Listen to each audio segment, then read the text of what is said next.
نحمده ونصلي ونسلم على رسوله النبي الكريم وعلى آله وأصحابه أجمعين.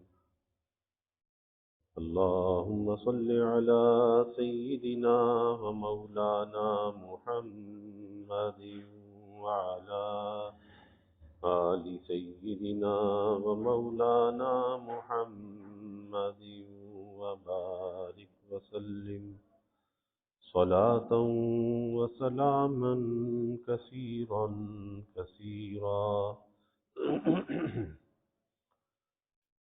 توفیق الہی اپنے مرشد پاک کی برکت سے عشاء کی اس نشست میں فضائل ایمان کا درس چل رہا ہے. اللہ تعالیٰ اس درس کی برکت سے ہمارے ایمان کی حفاظت فرمائے اور موت تک قبر تک اللہ ہمارے ایمان کی حفاظت فرمائے. ایمان کی خصوصیات اور ایمان کی علامات پر بات چل رہی ہے. گزشتہ کئی روز سے اس حدیث مبارکہ پر بات چل رہی تھی جس میں اللہ کے حبیب صلی اللہ علیہ وسلم نے فرمایا کہ اس ذات پاک کی قسم جس کے قبضے میں میری جان ہے، تم میں کوئی شخص بھی اس وقت تک مومن نہیں ہو سکتا جب تک کہ میں اس کے نزدیک اس کے والدین، اولاد اور تمام لوگوں سے زیادہ محبوب نہ ہو جاؤں. اس وقت تک وہ مومن نہیں ہو سکتا. اور اس پر بات یہ چل رہی تھی کہ محبت کی جو علامت ہے وہ دعویٰ نہیں ہے، بلکہ محبت کی جو علامت ہے وہ اتباع رسول صلی اللہ علیہ وسلم ہے. جس کی زندگی میں جتنا زیادہ اتباع رسول ہے اتنا ہی زیادہ محبت کرنے والا ہے اپنے نبی صلی اللہ علیہ وسلم سے. اور آپ کی سنتوں پر عمل کرنا ہر انسان کے لیے ہر زمانے میں اور ہر علاقے میں آسان ہے. کہیں کوئی ایسی رکاوٹ نہیں ہے کہ جہاں آدمی اپنے نبی کی سنت پر، طریقے پر عمل نہ کر سکے. اگر رکاوٹ ہے تو وہ ہماری اپنی طبیعت کی ہے. بس اس طبیعت کا علاج کرنا چاہیے، اس اندر کی رکاوٹ کو دور کرنا چاہیے اور محبت کے ساتھ، بڑے فخر کے ساتھ کسی بھی ماحول میں، کسی بھی جگہ پر اپنے نبی کی تعلیمات کا اتباع کر کے اپنی غلامی کا اظہار کرنا چاہیے. دوسری حدیث کی روایت اس کا مضمون بھی اس سے ملتا جلتا ہے. اس کے راوی حضرت انس رضی اللہ تعالی عنہ بہت پیارے صحابہ میں سے ہیں کہ جب 8 برس کے تھے تو ان کی والدہ حضور صلی اللہ علیہ وسلم کی خدمت میں چھوڑ گئی اور کہا جی اسے اپنی خدمت کے لیے قبول فرما لیں. 8 برس کے ہیں، آپ نے قبول فرما لیا. اور جب آپ نے دنیا سے پردہ فرمایا تو ان کی عمر 18 برس کی تھی. 10 سال یہ حضور صلی اللہ علیہ وسلم کی خدمت میں رہے، حضرت انس بن مالک رضی اللہ تعالی عنہ.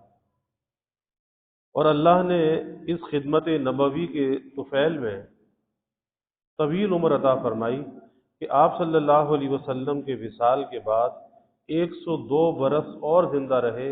120 سال کی عمر پائی حضرت انس بن مالک رضی اللہ عنہ نے.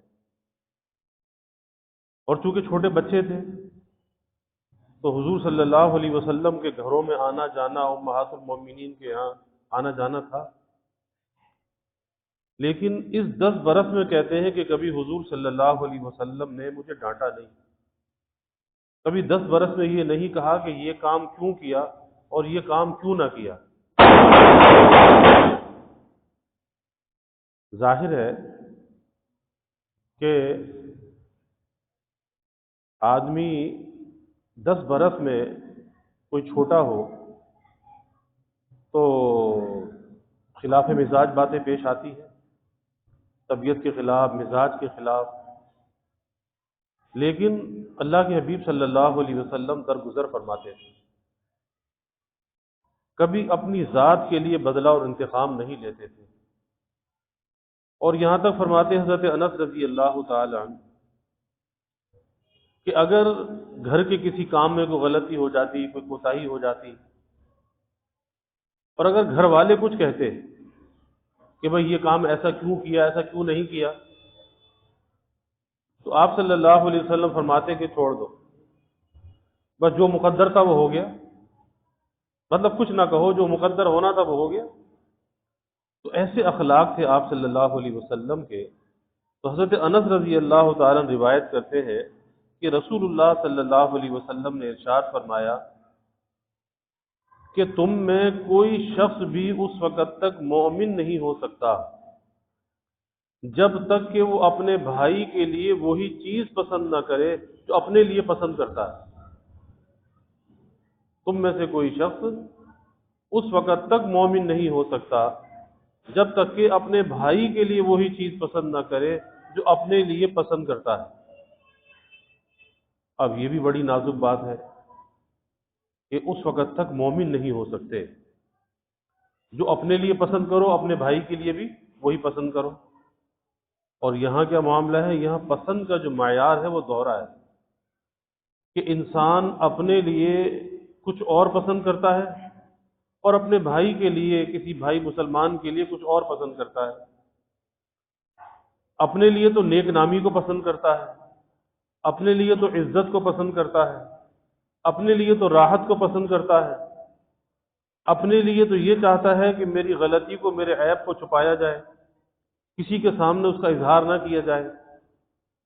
لیکن خود اس کے رویے اور برتاؤ سے یہ چیزیں ثابت نہیں ہوتی کہ اپنے لیے تو ان چیزوں کا خواہش مند ہے، عزت کا، راحت کا، ستاریت کا، نیک نامی کا، لیکن جب دوسرے کا معاملہ آتا ہے تو یہ خود دوسرے کی حق تلفی کرتا ہے، کسی کے عیب کو نہیں چھپاتا، کسی کے عیب کو دیکھ لیتا ہے تو اسے گاتا پھرتا ہے۔ اور پھر یہ زمانہ تو اتنا نازک زمانہ ہے کہ لوگ بدگمانی کے اندر مبتلا ہوتے ہیں، بیٹھے بیٹھائے کسی کے بارے میں گمان قائم کر لیتے ہیں کہ بس فلاں ایسا ہوگا۔ ارے بھائی، کسی کے بارے میں کیسے گمان قائم کر لیا اور پھر اس کے بارے میں رائے کا اظہار بھی کر دیا؟ یہ نہ سوچا کہ جب اس بات کا اس بھائی مسلمان کو پتہ چلے گا، جو بات اس کی جانب منسوب کی جا رہی ہے اور وہ کام اس نے نہیں کیا، وہ غلطی اس نے نہیں کی، تو کتنا وہ رنجیدہ ہوگا۔ تو اگر یہ سوچا ہوتا کہ کوئی میرے بارے میں اس طرح کی بات کرے مجھے کتنا رنج ہوگا، تو پھر مجھے اپنے بھائی مسلمان کو بھی رنج نہیں پہنچانا چاہیے، اسے تکلیف نہیں پہنچانی چاہیے۔ اور آج یہ معاشرے کے اندر یہ خرابی عام، آپ دیکھ لیں غیبت کا جو مرض ہے، بیماری ہے غیبت، ایک گناہ کبیرہ ہے، لیکن ہر آدمی دوسرے کی غیبت کرتا ہوا نظر آتا ہے۔ اور غیبت کسے کہتے ہیں؟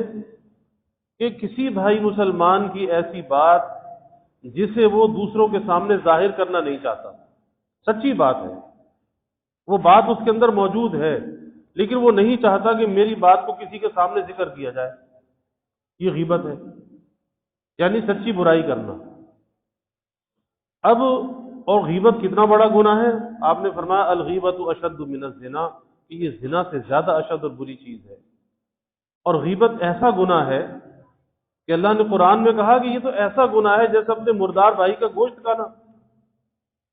اَيُحِبُّ أَحَدُكُمْ أَن يَأْكُلَ لَحْمَ أَخِيهِ مَيْتًا فَكَرِهْتُمُوهُ، کیا تم اس بات کو پسند کرتے ہو اپنے بھائی مردار کا گوشت کھاؤ؟ ظاہر ہے کہ آدمی اس سے کراہت کرتا ہے۔ تو پھر غیبت کرنا یہ ایسا ہی ہے جیسے اپنے مردار بھائی کا گوشت کھانا۔ تو آدمی نہیں چاہتا، کوئی ہم میں سے نہیں چاہتا کہ اس کی غیبت کی جائے، اس کی بات کو کسی سے بیان کیا جائے، لیکن خود غیبت کرتا ہے، خود دوسروں کی برائیاں کرتا رہتا ہے۔ تو یہ دوہرا معیار مومن کے اندر نہیں ہونا چاہیے کہ اپنے بارے میں کچھ اور معیار ہے اور دوسروں کے بارے میں کچھ اور معیار ہے۔ اسی دوہرے معیار کو اللہ کے حبیب صلی اللہ علیہ وسلم فرما رہے ہیں کہ بھائی تم اس وقت تک مومن نہیں ہو سکتے جب تک کہ جو چیز اپنے لیے پسند کرتے ہو وہی اپنے بھائی کے لیے پسند نہ کرو، یعنی تمہاری پسند کا جو معیار ہے وہ یکساں ہونا چاہیے۔ اور آج وہ یکسانیت نظر نہیں آتی۔ صحابہ کے اندر یہ بات تھی کہ صحابہ میں ایثار اور خیر خواہی کا جذبہ تھا، کہ وہ اپنی ذات پر دوسروں کو ترجیح دیتے تھے، اور یہاں ہماری ذات ترجیح میں شامل ہے، ہم کسی اور کو کیوں ترجیح دینے لگے؟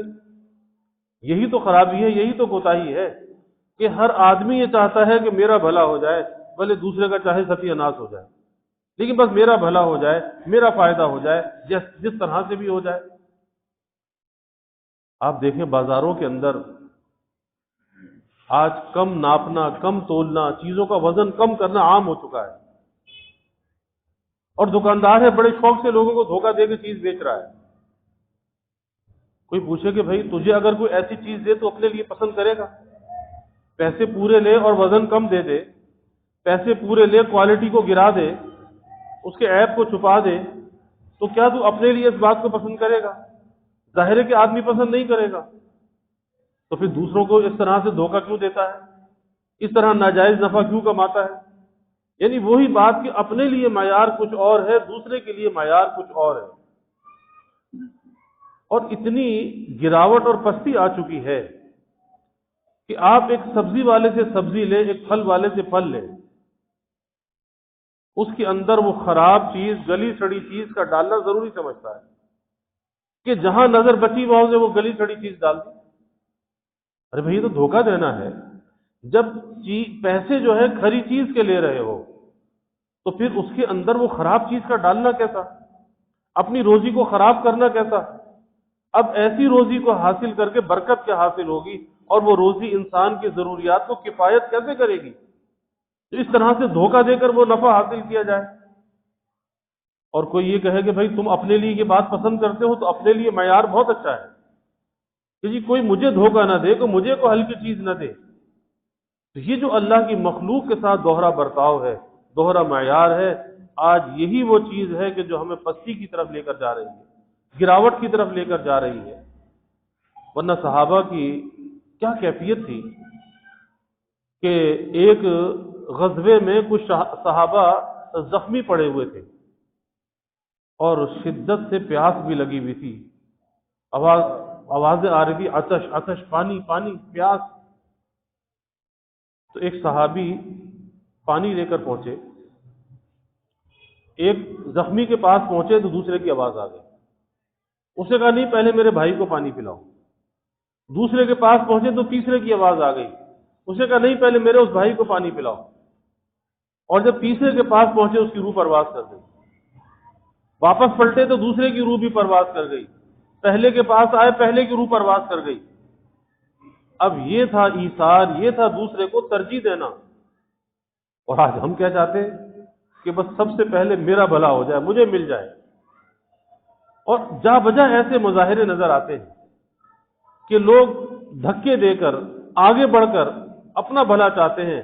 کسی جگہ پر لائن کے اندر اگر لگنا ہو، آج ہمارے معاشرے کے اندر اتنی بھی جو ہے امانت اور دیانت نہیں ہے کہ وہ لائن کے اندر لگ کر کوئی کام نہیں کرنا چاہتے، وہ چاہتے کہیں سے شارٹ کٹ مار کے چلے جاؤ، کہیں سے زبردستی لائن کے اندر آگے گھس جاؤ۔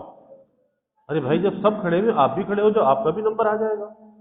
اتنا تو انسان کے اندر ضبط ہونا چاہیے، تحمل ہونا چاہیے۔ یہ کیا کہ ساری قطار کو توڑ کر اور آگے جا کے گھس گئے۔ اور یہ ہمارے معاشرے کا المیہ ہے۔ اور جب ہمارے لوگ، آپ سڑک پہ ٹریفک کو دیکھ لیں نا، کہ ہر آدمی دوسرے سے آگے بڑھنا چاہتا ہے، نکلنا چاہتا ہے، ادھر سے کٹ مار ادھر سے کٹ مار، چاہے کسی کا حادثہ ہو جائے، کسی کو لگ جائے، کچھ بھی ہو جائے، چاہے وہ بائک والا ہے چاہے وہ رکشے والا ہے، اس نے قانون ضرور توڑنا ہے۔ اور جب یہی لوگ اگر باہر کی دنیا میں جائیں تو وہاں پر کوئی سب کے ساتھ ایک یکسانیت ہے، مساوات ہے، قانون سب کو ایک نظر سے دیکھتا ہے، اور کوئی قانون کو توڑنے کی جسارت نہیں کرتا۔ ایک قطار کے اندر چل رہے ہیں تو چل رہے ہیں، اور ایک فاصلہ ایک جیسا موجود ہے، جو ایک اصول ہے کہ اتنا فاصلہ اگلی گاڑی سے ہونا چاہیے کہ اگلی گاڑی کی لائٹ آپ کو نظر آ رہی ہو۔ یہ نہیں کہ اس پہ جا کے چڑھ گئے تو اس کی بریک لائٹ کہاں نظر آئے گی، ٹریفک کا اصول ہے۔ تو اتنے فاصلے پر گاڑی کو پیچھے روکنا ہے کہ اس کی بریک لائٹ آپ کو نظر آ رہی ہو۔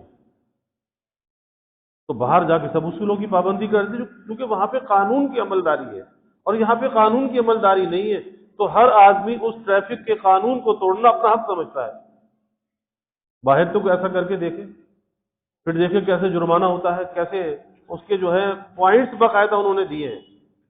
ایک آدمی کا جو لائسنس ہے اس کے 10 پوائنٹ ہیں، جہاں جرمانہ ہوتا ہے وہاں پوائنٹ بھی کم ہو جاتے ہیں، اور اگر وہ پوائنٹ کم ہو کر کوئی 3 4 پر آ گئے لائسنس ضبط ہو جاتا ہے 1 سال کے لیے، 6 مہینے کے لیے، اب وہ ناکارہ ہے، اب گاڑی نہیں چلا سکتا۔ تو اس لیے دلوں کے اندر خیر خواہی پیدا کرنی چاہیے، ہمدردی پیدا کرنی چاہیے۔ اور پہلے بھی میں یہ بات عرض کرتا رہا کہ آپ ذرا دعوتوں کا حال دیکھ لیں کیا ہے، کھانے کا حال دیکھ لیں کیا ہے، کہ جہاں کھانا کھلا اور بوفے لگا ہوا ہے لوگوں نے کھانے پہ حملہ کر دینا ہے، دسترخوان پہ کچھ لوگ مل کر کھا رہے ہیں۔ بعض لوگ اتنے ہوس کے پجاری ہوتے ہیں کہ بہت سے لوگوں کا زندگی کا مقصد یہی ہوتا ہے، پوچھا بھائی کہ کس لیے جی رہے ہو؟ کھانے کے لیے۔ جینے کا مقصد کیا ہے؟ وہ صرف کھانا ہے، اور کھانے کا مقصد کیا ہے؟ جینا ہے، تو بس کھانے کے لیے جی رہے ہیں، اور زندگی کا کوئی اور مقصد نہیں ہے۔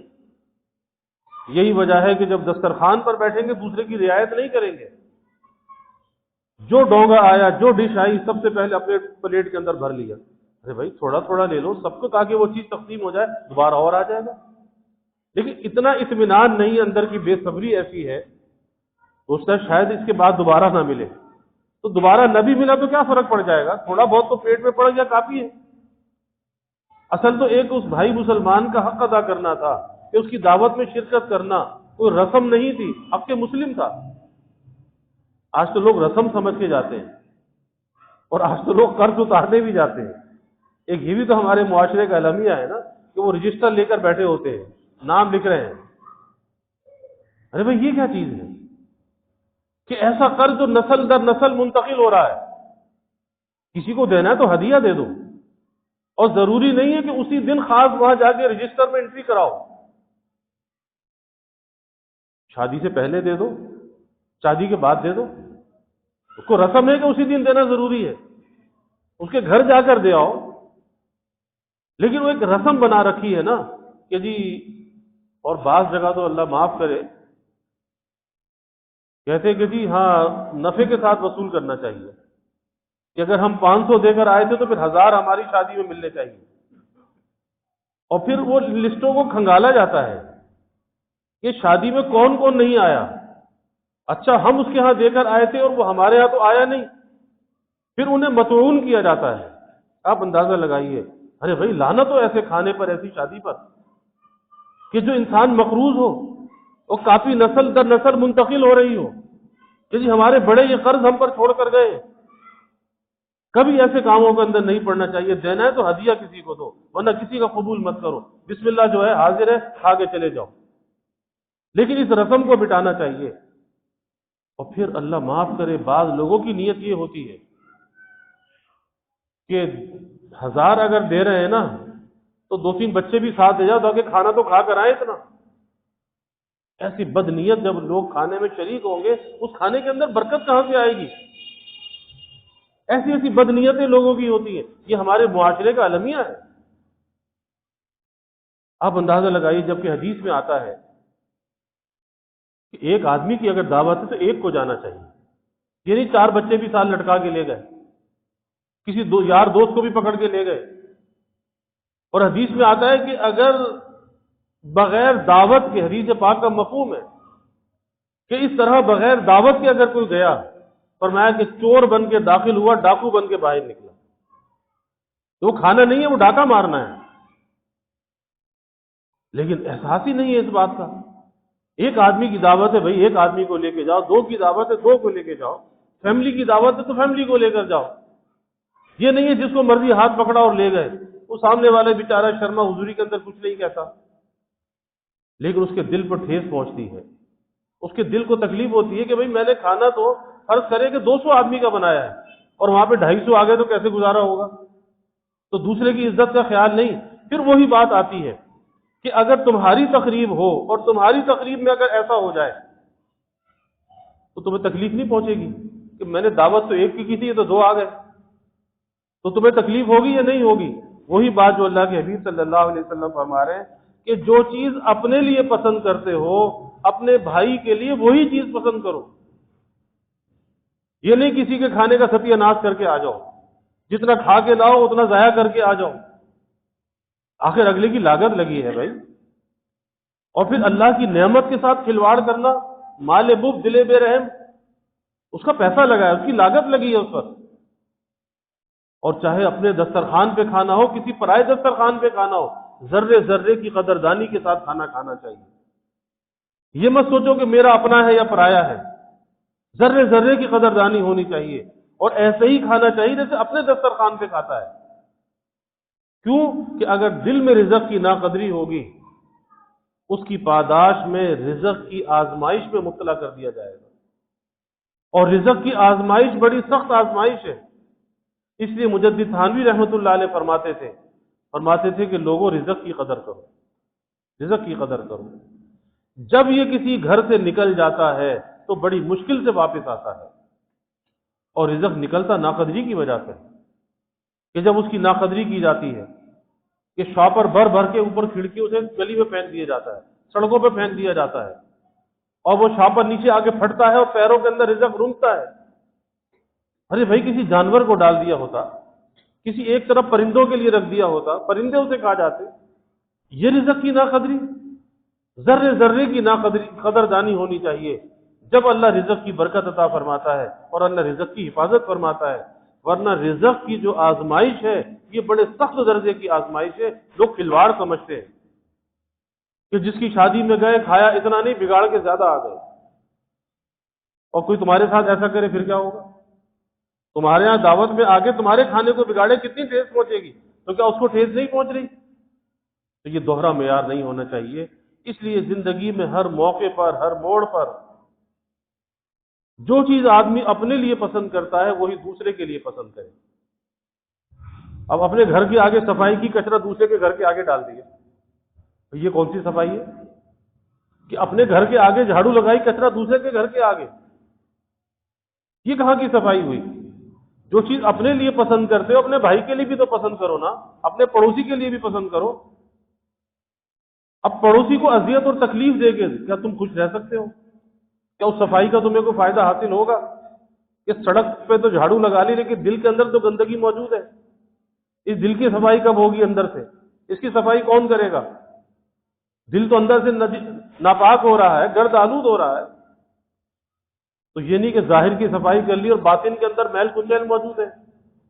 اس لیے یہ زندگی کا معیار ہونا چاہیے کہ جو آدمی اپنے لیے پسند کرے وہی اپنے بھائی مسلمان کے لیے پسند کرے، دوہرا معیار کبھی قائم نہ کرے۔ کیونکہ اللہ کے حبیب صلی اللہ علیہ وسلم نے بڑی نازک بات ارشاد فرمائی کہ تم میں سے کوئی بھی شخص اس وقت تک مومن نہیں ہو سکتا، یعنی ایمان والا نہیں ہو سکتا، جب تک کہ وہ اپنے بھائی کے لیے وہی چیز پسند نہ کرے جو اپنے لیے پسند کرتا ہے۔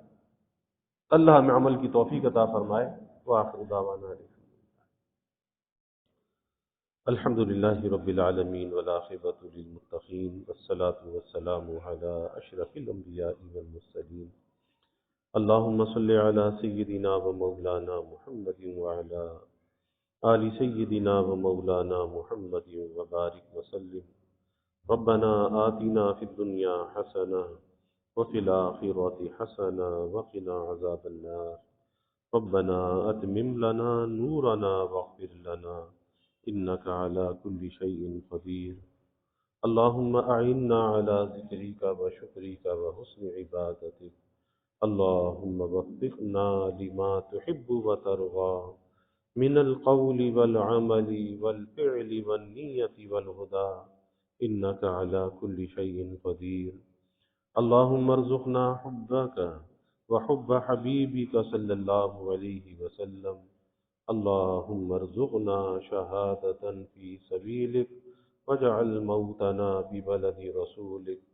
یا اللہ یا رحمان یا رحیم یا کریم یا ارحم الراحمین یا اکرم الاکرمین، یا اللہ ہمارے گناہوں کو معاف فرما، یا اللہ ہماری خطایا سے درگزر فرما، یا اللہ اپنی محبت معرفت عطا فرما، اپنی رضا والی زندگی یا اللہ نصیب فرما، اپنے رضا والے کاموں کی یا اللہ توفیق عطا فرما، اکرام مسلم کی یا اللہ ہمیں توفیق عطا فرما، یا اللہ بھائی مسلمانوں کے حقوق کو ادا کرنے والا بنا، یا اللہ جو چیز اپنے لیے پسند ہو، اے اللہ وہی دوسروں کے لیے پسند کرنے والا بنا۔ یا اللہ ہر قسمی ترقیات عطا فرما، دلوں کے میل کچیل کو، کدورت کو، نفسانیت کو یا اللہ دور فرما۔ یا اللہ ہمارے دلوں میں صفا اور جلا کی کیفیت پیدا فرما۔ یا اللہ ہمارے قلوب کو مجلہ اور مزکہ فرما۔ یا اللہ خلق خدا کی بھلائی اور خیر خواہی یا اللہ دلوں میں پیدا فرما۔ ایثار کا جذبہ یا اللہ دلوں میں پیدا فرما۔